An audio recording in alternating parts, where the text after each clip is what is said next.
Euskararen erakunde publikoan orain ari naiz eta hizkuntza kalitatearen eremuan azken 10 urteetan, 11 urtez, uste dut. Lehenago kazetaritzan ibili nintzen 18 urtez ere, eta beti euskararen kezkarekin eta euskararen erabilera.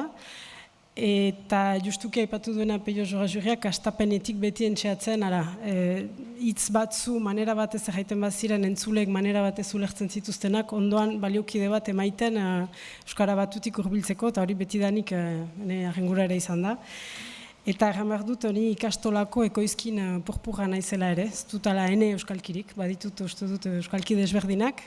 Eta justuki gaur egun egiten dutan lanean ere, uste dut aberastasun bat dela hori, azkenean batuaz lan egitea, baina azkenean iturri desberdinetatik edan izana.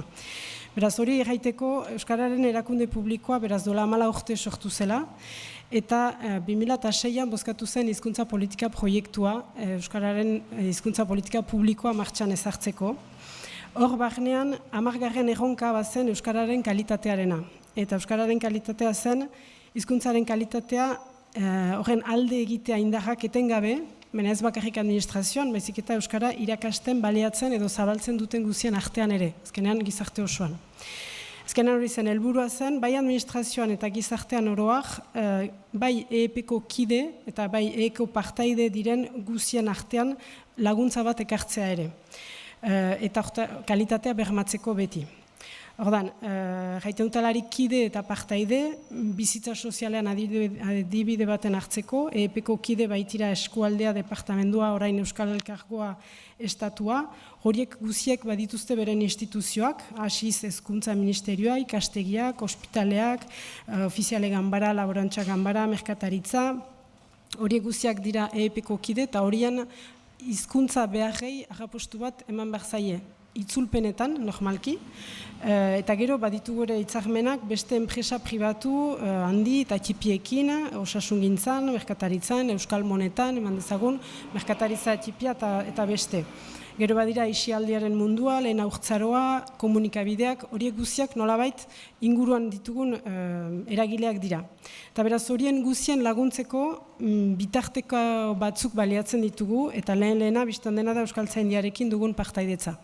Euskaltzaindiaren partaiditzarei esker, argitaratzen diren liburuak, diru laguntza deialdian parte hartzen duten liburuen kalitatearen lagin bat emaiten zaio Euskaltzaindiari, eta horrek du emaiten bere oniritzia.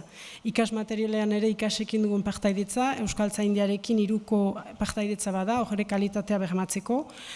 Gero toponimia logean herriko etxetatik eskaerak ditugularik beren herrietako karrika izenak, leku izenak, eta nola man behar diren euskaraz, EEP-ek egiten du lotura Euskaltzaindiarekin.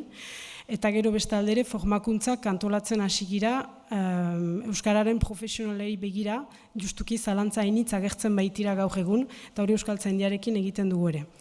Hortaz aparte, Euskal Autonomia Erkidegoko terminologia batzordea bada, eta joan den urtarriletik EEP kide da hor, eta hor zinez sartzen gira hiztegi teknikoetan, nola ejan aipatzen da hiztegi orokor gisa, baina momentu honetan terminologia batzordeak landu du arkeologia hiztegia, apikultura hiztegia, orain zirkulazio hiztegiarekin ari gira, eta hor badira zinez kasu biziki teknikoak agertzen direnak, eta guk jotzen dugu, mandezagun zirkulazioan bada departamenduan euskara dakien eta zirkulazioaz aditua den pertsona bat, apikulturan baditugu iparraldeko adituak ere, eta pixka bat lotura egiten dugu horien artean, baina zinez horia sartzen gira gauza arrunt teknikoetan. Gero unibertsitatearekin dugun partaidetza, AEK eta batzorde zientifikoarekin ere hizkuntza gaitasun zertifikazioa antolatzen dugu. Itzulpen gintzan, beraz, badugu nola ejan hiztegia sortua dena, baina baditugu hainbat eta hainbat itzultzaileen beharrei erantzun beharra.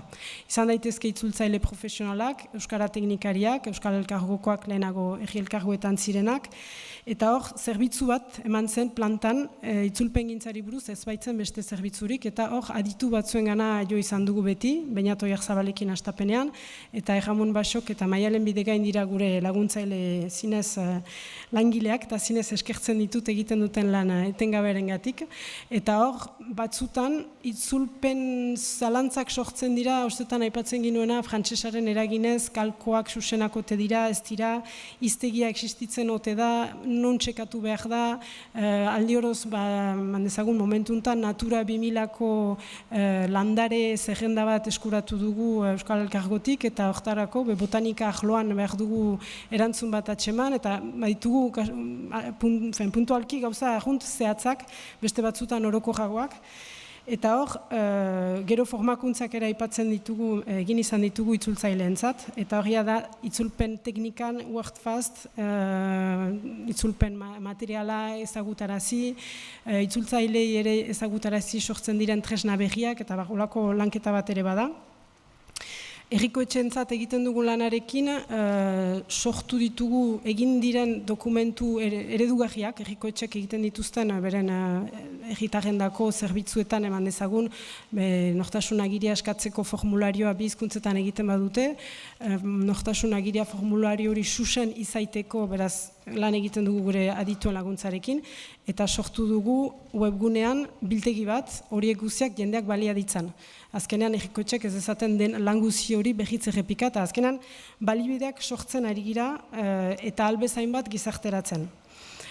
Beraz, ez dut luzatuko adibideekin, baina ikusten dugun beharra da epe laburrean justuki egiten den lan hori, eta bai edabideendako antolatzen diren formakuntzak, bai irakasleek dituzten zalantzak argitzeko, zenta erraiten delarik iparraldeko Euskara batua badela bai, baina zalantzak beti badira, eta Euskararen aldetik dudainitz bada, eta jendeak ez daki sobera nun sekatu, hiztegien arteko desberdintasunak ez dituzte ongi menperatzen, beraz, ekonomia arloko galdera bat balin badute kazetariek, ez da behar ba nola egan hiztegi egokiena, edo zera gainezek erraiten zuen bezala, bigarren mailako irakaskuntzan gehiago terminologian sartu behar dute, beraz, holako formakuntzak egiten direlarik, azkenean ohartzen gira, gizarteratze behar bat badela. Eta nolabait vulgarizazio lan bat, informazioa zabaltzeko, lana ez dadin errepika. Zenta hoartzen gira, behin eta berriz gai beretan ari diren jendek, azkenean lana errepikatzen dutela,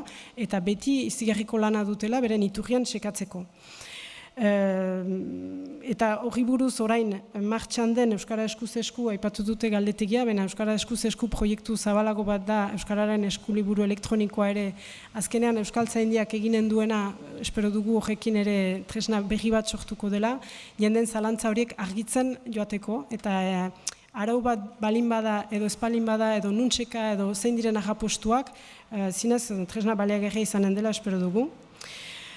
Eta hortik segituz, behin eta berriz biltzen girelarik eragileekin, ohartzen gira ere, behar direla egitura desberdinetan jendeak gaitu, edo ahaldundu. Nolabait, jende edo edabideetan jende batzu, edo ikasen, edo helduen euskalduntzean ari diren tokietan, jende formatuak izan daitezen, zalantza horiek berek gero barnean argitzen joateko eta segurtamen bat emaiteko. Zenta hartzen gira, badela nolabaiteko segurtasun eskasia, Euskara ikasten ari diren gazten artean ere, bai, baina hau entzuten dut zuzena dela, bestea dela, doan, Euskalkiaren gibelean ezartzen da arazoa, baina ez da hori, da segurtasun eskasia, jendeek ezbaitakite susen nola egin behar duten, eta frantsesez badakigu araua zein den, gero erabiltzen dugu ala ez, baina euskaraz batzutan ez dakigu zein den. Eta beraz, jendeak pixka bat, azkenean kesatzen dira jakingabeien artean, eta zinez domaia da. Beraz, jendeak formatzea, eta gaitasun hori ukan dezaten eragile desberdinek ere importantea. Gero guk erabiltzen dugun irizpiden arabera, Jamun Basokek beti erraiten duzakit duen gehiago, azkenean erabiltzaileak duela azken hitza, baina emaiten ditugun irizpiden aldetik, beti kontuan hartzen dugu edo entzatzen gira zoin publikorentzat ari giren, Davidetan bezala, nor den eskatzailea. Zenbateko publiko kopurua unkituko duen, zenbateko iraupena ukanen duen emanen dugun proposamenak. Ikeako seinaletika egiteko aski bura uste ukan dugu, zenta etxeko material sinpleenak ere izan desberdinak ditu egualdean eta iparraldean. Baina badakigu hor publiko zabal bat etorriko dela, eta abajur, ez nahiz horret gehiago nola itzuli ginuen, baina iztegietan ez ginuen atxeman. Eta badira ampula edo bombila edo beste nola egan behar den, holakoetan ditugu azkenean buru austerik handienak, euskalkiei lotuak zaizkie, baina aterabideak atxeman behar dira beti, publiko zabala delarik, edo mandezagun departamentuko bide seinaleak emaiten ditugularik, eta orain mandezagun jan hasten naiz gauzak, baina terminologia batzordean, zirkulazio iztegian proposatuko dugu, iparraldean diren praktika batzuk nolabait normalizatzea, autokidetza, autopartekatzea, horiek orain arte ez baitira hegoaldean biziki erabiliak, baina hemen bai, eta beraz nahi ginuke horiei buruz iritzi batukan eta pixka bat gauzak aintzinatze ginoan. Aldiz, herriko etxe tipi batek nahi baditu bere herritarrendako, ez dakit, liburutegian informazio riska batzu banatu, behar bada kontuan hartuko dugu gehiago herri hortako euskalkia, edo Donapaleuko ospitalean, ez dugu behar Baionako ospitaleko seinaletika arras bera ezarriko.